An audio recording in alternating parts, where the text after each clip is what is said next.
Bonjour les amis, j'espère que vous allez bien. Moi ici ça va, tout va bien à Vitré, hein. Vous voyez le temps change un petit peu, là il a fait 4 jours d'une chaleur intense. Comme je vous l'ai dit, tenez je vais vous montrer ce qui s'est passé. Regardez, regardez, vous voyez, voilà. Attendez, j'ai du mal, voilà. Regardez, ça c'est la toile qui était collée ici à mon plafond. Vous voyez, regardez. Ah là vous pouvez pas le voir. Bon. Il y a des marques qui gênent. Bon, un peu d'humour ce matin, ça fera pas de mal. Allez, j'espère que on y va, hein, on y va tous. Alors, n'oubliez pas de vous abonner, de liker, de partager, de mettre un pouce bleu et d'activer la clochette si vous voulez que les vidéos que vous recevez, vous les avez en première pour ne pas les louper. Alors, comme vous l'avez vu dans la bande-annonce ainsi que dans le titre, je pense, on va parler d'abord d'un club de football. On va parler un peu de sport ce matin, pas trop longtemps, mais un petit peu. Alors à Caen, un club qui est en déficit, hein, qui a un problème de 10 milliards environ par an selon les sources de Rome. Alors attendez, je donne la source quand même parce que il ne faut pas que je raconte n'importe quoi. De Romain Molina, voilà sur sa chaîne de Romain Molina, voilà j'y suis. Donc sur sa chaîne, vous avez une vidéo qui parle du rachat du club de Caen de football, donc en Normandie, par Mbappé. Mbappé pour environ 23 milliards, je crois, quelque chose comme ça, si je ne me trompe pas.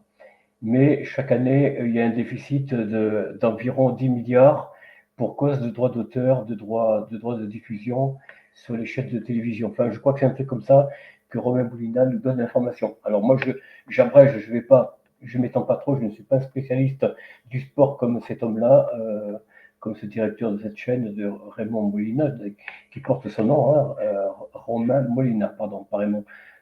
Raymond, c'est moi. Romain Molina, rappelez-vous bien. Donc, ce club serait acheté par Mbappé, mais on lui a peut-être pas tout dit, hein. Il y a peut-être eu des surprises. Je ne sais pas si l'affaire se fera. On va attendre quelques semaines, quelques mois peut-être, j'en sais rien. En tout cas, à la rentrée, c'est sûr, septembre-octobre, je crois qu'on aura des nouvelles, je pense, de l'évolution de ce rachat du club par Mbappé ou par quelqu'un d'autre, hein. En tout cas, chers amis, à Paris, tout se passe bien. Je vais vous montrer une vidéo, vous allez voir. Voilà, bon, il n'y a pas le son. Il faut que je le mette quand même. Ce serait mieux, vous ne trouvez pas? Voilà, Paris c'est le 1er août, hein, alors c'est il y a 2 jours. Il y a 2 jours, voilà.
Je me remets, pardon, hein, excusez-moi, il y avait un petit carré. C'est pas un carré blanc, hein. C'est pas du tout inapproprié. Non, non, c'est un carré orange. Bon voilà, chers amis, pour le sport, donc à Paris, alors en plus à Paris, bon, là j'ai une vidéo qui est pas mal du tout, vous allez voir, mais cette vidéo a déjà près d'une semaine, donc ça c'est quoi ça? Non, ça je peux pas la diffuser, je la retire parce qu'il y a des droits d'auteur. Voilà une autre vidéo, chers amis, Paris, voilà Paris, je vais vous montrer Paris au mois d'août, non, c'était il y a une semaine, hein, il y a une semaine, c'est une vidéo. Ah ben non, elle a un jour cette vidéo. Donc elle est du... On est combien aujourd'hui? Donc elle est du 2 ou 3 août, je ne sais pas exactement. Je vais vous montrer l'image, on va la partager. Voilà, alors...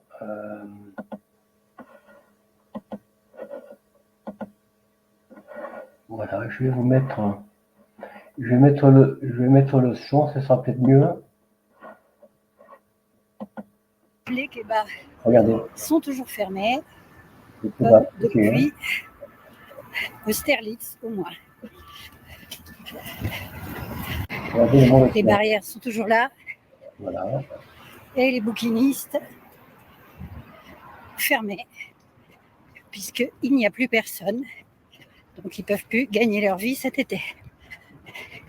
Toujours à cause de ces JO qu'on a voulu pour le prestige télévisuel mettre en pleine ville, en dépit et au mépris. Voilà, on approche de Notre-Dame. Donc les kebabs sont toujours fermés, comme depuis Austerlitz au moins. Les barrières sont toujours là. Et les bouquinistes fermés, puisqu'il n'y a plus personne. Donc ils ne peuvent plus gagner leur vie cet été. Toujours à cause de ces JO qu'on a voulu pour le prestige télévisuel mettre en pleine ville, en dépit. Alors ici, les kebabs sont ouverts, donc au niveau de l'île Saint-Louis, mais il n'y a strictement personne. Voilà. Alors voilà la garde républicaine. Ça fait plaisir. Magnifiques chevaux. Les empêchements de circuler. Bah voilà, il n'y a plus personne. Et on a carrément des barbelés. Voilà. Sympa. Donc toujours les kebabs disent que les touristes sont venus. Alors certes, il y en a quelques-uns. Voilà. Mais d'habitude, à cette période, c'est juste bondé de monde. Alors nous voilà à la pyramide du Louvre. Donc normalement, n'importe quel jour de l'année, c'est complètement bondé. Alors là, il y a quand même un peu de monde, évidemment. Les touristes, les quelques touristes qui sont venus à Paris sont là, puisqu'on est juste en face du jardin des Tuileries où il y a la vasque qu'on va aller voir. Mais bon, vous voyez, hein, c'est loin d'être bondé. Donc, moi, je ne m'approche pas davantage. Je vous la montre. Vous en pensez ce que vous voulez. Moi, je remarque que ça bouge bien la vue. Et je trouve pas ça d'une esthétique extraordinaire, c'est le mot. Alors, on ne peut pas l'approcher sans QR code. Hein. Il faut réserver la vasque de la flamme qui est dessous. Donc, évidemment, là, là, il est fermé au public, puisqu'il n'y a que cette petite partie.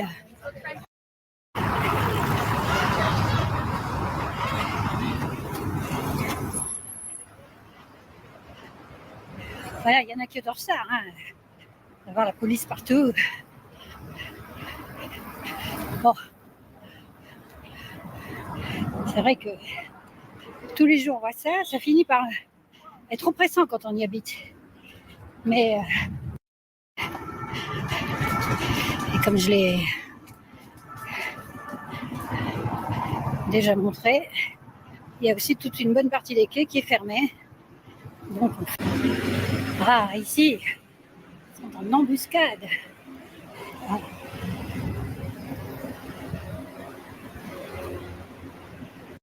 Hey, c'est bondé. Même en été, il y a du monde. Alors,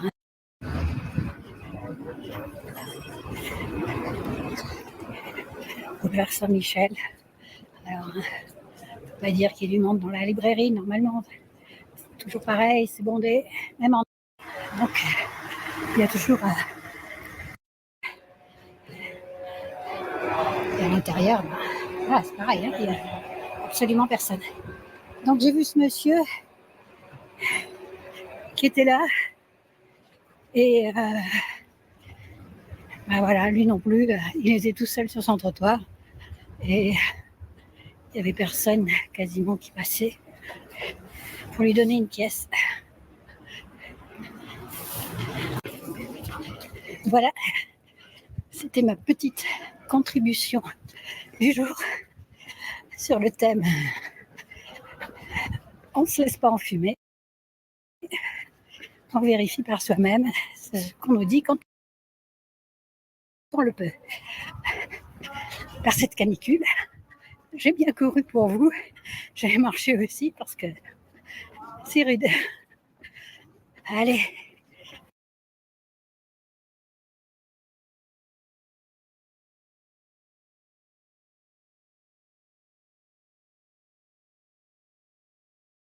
Ah bah bon, à toutes les chaînes, il y en a tellement, mais c'est très intéressant.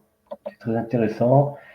Cette femme nous montre un petit peu ce qu'est Paris en fin juillet, début août. Alors, c'est vrai que normalement, Paris, au mois d'août, c'est moins bondé, mais il y a beaucoup de touristes, si vous voulez. Énormément de touristes, ce qui remplace un petit peu la dépopulation de Paris et des Parisiens, si vous voulez. Mais en fait, il y a beaucoup de touristes. Et vous voyez, Champ de Mars, le Louvre, l'île Saint-Louis de la Cité, normalement, c'est bondé de monde.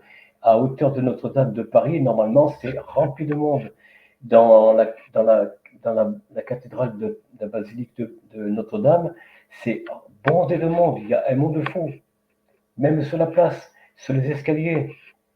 Alors là, on ne parle pas bien sûr de la butte de Montmartre ni rien, mais on parle de Paris, du Paris autour des Jeux. Hein. C'est-à-dire, c'est le centre de Paris même, dans les quartiers bourgeois pourtant. Hein. Les quartiers 7e arrondissement, 1er, le Louvre, Rivoli, les Invalides, bon, les Invalides c'est le 8e, mais comment le Louvre, Rivoli et les Tuileries. Voilà. Ça, c'est le 1er arrondissement. C'est quand même des quartiers bourgeois, des quartiers très chers à Paris. Eh bien, il n'y a pas grand monde. En ces temps de festivités des Jeux Olympiques, il n'y a pas grand monde. Il n'y a pas beaucoup de Parisiens, il y a quelques touristes, bien sûr. Bon, il y a des gens qui ne savent pas, et même, vous remarquez, je suis à peu près certain qu'il y a des Parisiens, voire des Français qui trouvent ça normal. Hein. Ils arrivent à se faufiler avec leur QR code spécial Jeux Olympiques. Ils arrivent à faire à jouer le coq, la tête en l'air, en disant ah ouais, tout va bien, mais tout va bien. Oui, oui, ah, ça ira, ça ira, ça ira. Vous voyez, hein, c'est un peu ça, quoi. Donc, ils ne se rendent même pas compte qu'ils sont déjà confinés, embastillés. Bon, allez, confinés, on va pas parler d'embastillement, on parle de la vague. Mais ils sont comme les gens, on les enfume. C'est vrai qu'on les enfume, on s'aperçoit que on leur fait croire que tout va bien. Alors bien sûr, ils font diversion en disant que Macron, avec la ministre du Sport, ça jase. Qu'est-ce qu'on s'en fout de ça? Mais qu'est-ce qu'on s'en fiche?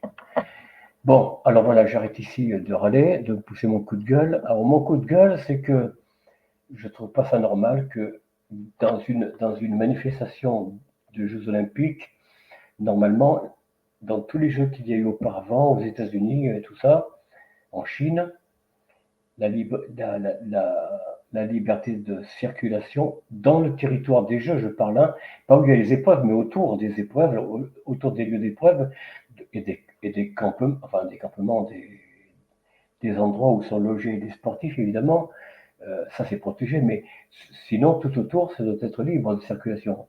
Et bien même autour de ces lieux de, comment dire, où se trouvent les équipes sportives et médecins sportifs et autres, et les équipes, hein, même là autour, c'est barricadé. alors que normalement, ça ne devrait pas. Qui barricade vont autour des camps, des camps où sont logés, nourris, euh, leur hôtel, tout ça, de ces équipes sportives. Bon, que là, ce soit un petit peu, que ce soit protégé par la police, la gendarmerie, pas l'armée, mais la police, la gendarmerie, ça peut se comprendre. Mais non, ils se sont pas contentés de ça. Ils ont, ils ont mis des grillages en forme de barricade autour des avenues, des rues, autour des camps, des campements, si vous préférez, autour. Et c'est ça qui est grave, hein. Et vous voyez, ces orages sont une punition, je ne sais pas, certains disent une punition divine, moi je dirais une punition tout court de la nature, c'est tout, hein. Voilà, c'est une privation de liberté, d'avoir un beau climat, un bon soleil, une belle chaleur, comme en 1938, hein, 38, hein. Je ne sais plus quelle année je vous ai montré, enfin bon. Voilà, c'est vous dire que ça va pas si bien que ça, non, vous ne trouvez pas? Être comme ça, d'être isolé, séparé par des grillages entre les campements et les rues, avenues principales pour aller se rafraîchir, boire un café, boire, je sais pas, une menthe à l'eau, une grenadine, que sais-je encore. Bon, certains diront une autre boisson, mais moi je ne vais pas donner le nom de boisson alcoolisée, c'est interdit. Oui, en France c'est interdit tout, hein.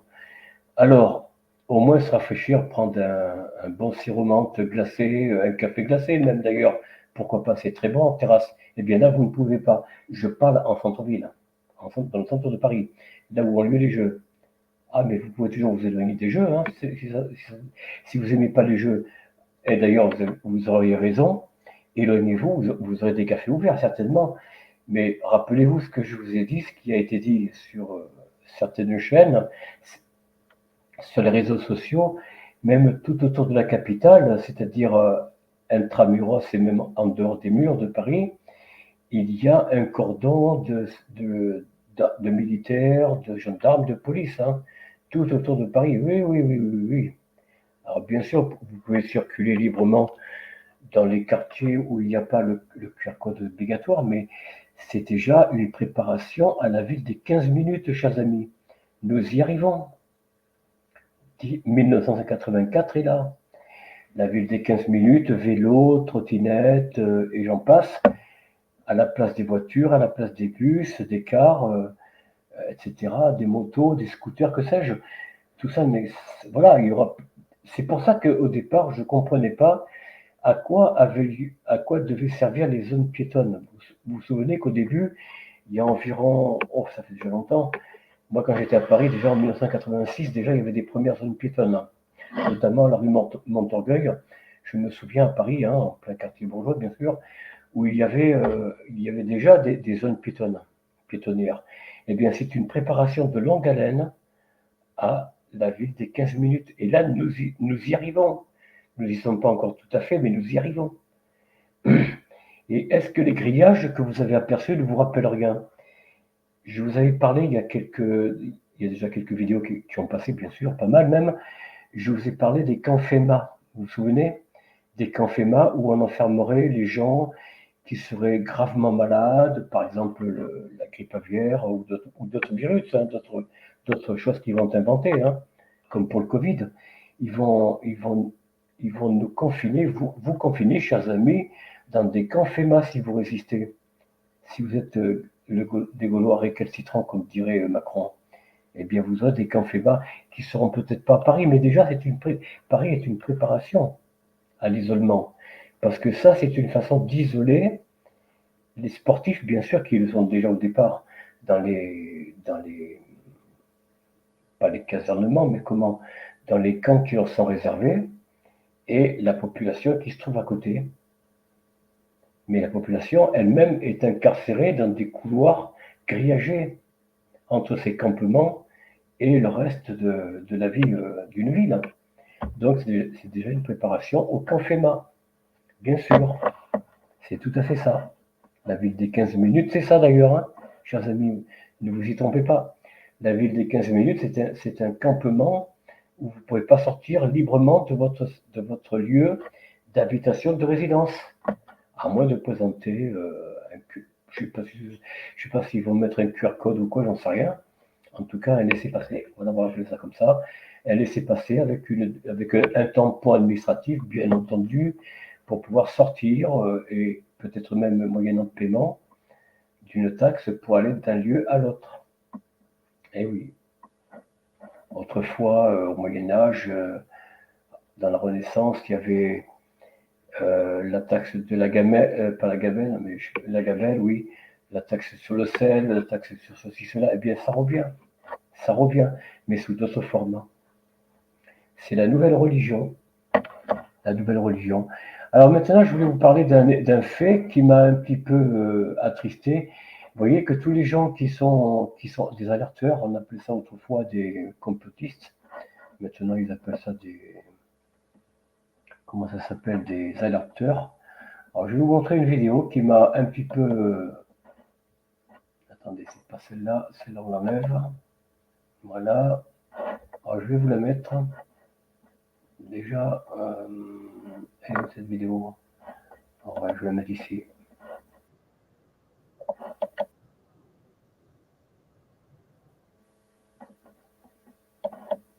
Alors, je vais vous montrer la vidéo de la chaîne Olive. Bon, on arrête et on recommence. Allez, hop.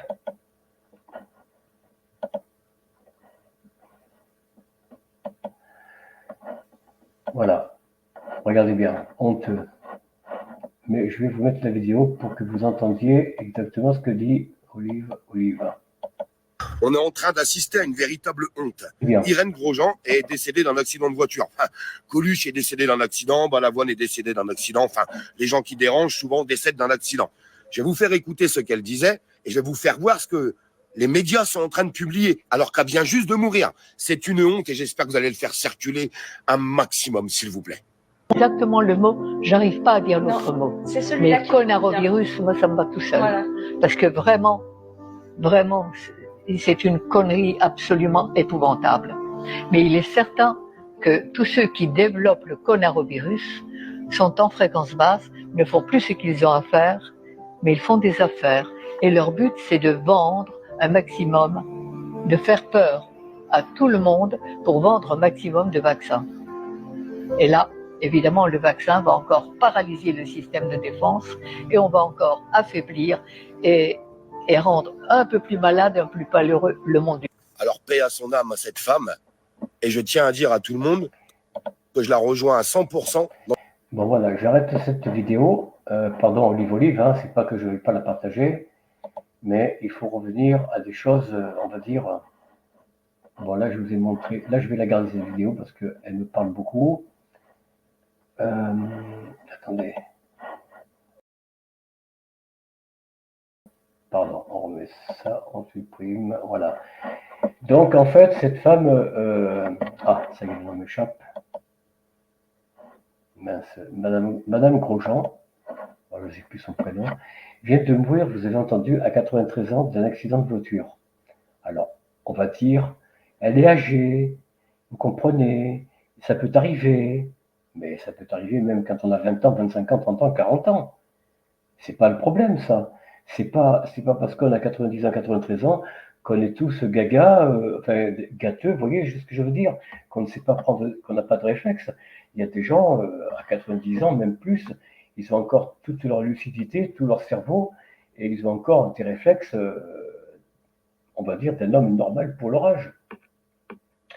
Cette femme, donc, elle vient de mourir la veille, là, il y a un jour ou deux, maintenant, un jour, hein, elle vient de mourir donc d'un accident de voiture, comme par hasard. Comme par hasard. Parce qu'elle était alerteur, hein, elle était alerteur, donc elle alertait les gens autour d'elle, autour de chez elle, avec ses proches, sa famille. Elle essayait de faire passer le message que finalement, tous ces vaccins n'ont qu'un seul objectif, c'est d'affaiblir chacun de nous, chaque individu, depuis les enfants jusqu'aux adolescents, adultes, personnes âgées. Rappelez-vous, quand il y a eu la crise du Covid, ces morts comme ça successives dans les EHPAD, à propos d'une absorption de Novatril, si vous vous souvenez, vous rappelez, le professeur Raoult s'était élevé contre. Et pour cause, ça a fait des dizaines de morts un peu partout en France. Et là, je ne parle que de la France. Je ne parle pas des autres pays, bien sûr. Ça veut dire que le Novatril, c'est ça le Novatril, hein, reprenez-moi si je me trompe, chers amis, en commentaire, mais ce médicament qui, soi-disant, devait protéger ces gens âgés, donc nos aînés, les protéger de toute atteinte du virus Covid, SARS-2, je ne sais plus combien, 0.0, finalement les a tués. Quand ils s'en sont aperçus, le ministère de la Santé, là, oui, retirez ça immédiatement. Mais ils ont attendu quelques jours. Ils ont attendu quelques jours que des personnes âgées dans les EHPAD puissent absorber ce médicament. Vous comprenez? Et c'est ça qu'il faut faire attention. Les futurs vaccins dont je vous parlais dans la vidéo de la veille à propos de la grippe aviaire, ça va être un vaccin à ARNM, je vais y arriver, ARNM, donc ARN messager, eh bien, il risque d'être encore plus virulent que le vaccin anti-Covid. Et là, c'est la même chose. Ce vaccin, qui nous dit qu'il peut être mis sur le marché sans connaissance de cause, c'est-à-dire sans qu'on sache ce qu'il y a dedans. Est-ce que ce n'est pas encore, comme pour le Pfizer, le Moderna et compagnie, les vaccins de ces sociétés pharmaceutiques, hein, est-ce que ce n'est pas encore des vaccins au niveau de recherche, au niveau de test, sans qu'on ne sache même pas les effets secondaires et sans que l'on sache même pas ce qu'il y a dedans, quoi. À part les équipes qui les fabriquent, évidemment. Hein. Eux, ils le savent. Hein. Et ce qu'ils mettent dedans, c'est pas très joyeux, si vous voyez ce que je veux dire. Non, les vaccins, généralement, quels qu'ils soient, depuis les années 50, et j'en fais partie, des années 50, hein, je suis né en 51, donc ça veut dire que depuis lors, les vaccins anti-polio, anti-tétanos, tout ça, n'ont eu qu'un objet, c'est affaiblir le corps humain. Déjà à cette époque, dans les années 50, 60, 70, 80, et je continue. Tout vaccin n'a qu'un effet, c'est d'affaiblir le système immunitaire naturel des gens. Dites-vous bien ça. Comment ça se fait que, ici à Vitré, moi j'ai appris qu'il y avait des jeunes adolescents de 14-15 ans qui, après avoir couru une cinquantaine de mètres, tombaient comme une sèche par terre et qu'ils ne pouvaient pas se relever, ils étaient comme étourdis. Vous pouvez m'expliquer? Eh ben, c'était suite à la première, deuxième ou troisième vaccination de ces groupes pharmaceutiques, hein, qui ont fait piquer leurs enfants, quoi. Leurs enfants ou leurs élèves. Non, figurez-vous que tout ça, ça sent pas très bon. Et je vous invite, chers amis, chers parents, surtout protégez vos enfants et ayez crainte de donner tout accord sans vérification de ce qu'il y a dans les vaccins à votre médecin traitant, même si vous le connaissez depuis de longues années. À moins que ce soit vraiment un médecin qui a suivi vos enfants, vous-même, vos parents, ainsi de suite. Mais bon, est-ce qu'il y en a beaucoup de ces médecins-là? Je ne crois pas. Hein. Je ne crois pas. Moi, mon médecin, qui était pourtant un jeune médecin, a été suspendu, voire même interdit d'exercer, parce que justement, il s'était élevé contre ces vaccins et le port du masque et tout ça. Donc, vous voyez, si vous avez encore des médecins comme ça, eh bien, gardez-le bien précieusement, mais attention quand même, soyez toujours vigilants et prudents, même si c'est un médecin que vous connaissez. Alors, bien plus si c'est un médecin traitant que vous ne connaissez pas, ou à peine. Alors là, il faut être encore plus prudent, bien sûr. Voilà, chers amis, cette vidéo, je l'arrête ici. Merci de m'avoir suivi. Et comme je dis toujours, n'oubliez pas de protéger vos enfants, mais aussi, chers amis, protéger sa famille, c'est-à-dire vos parents, grands-parents, et pourquoi pas, je vous le souhaite, arrière-grands-parents, si vous les avez encore, ce qui est rare, mais bon, ça peut arriver encore. Il y a des familles où vous avez 2-3 générations. Hein. En tout cas, portez-vous bien, soyez heureux, et je vous dis à très bientôt. Au revoir.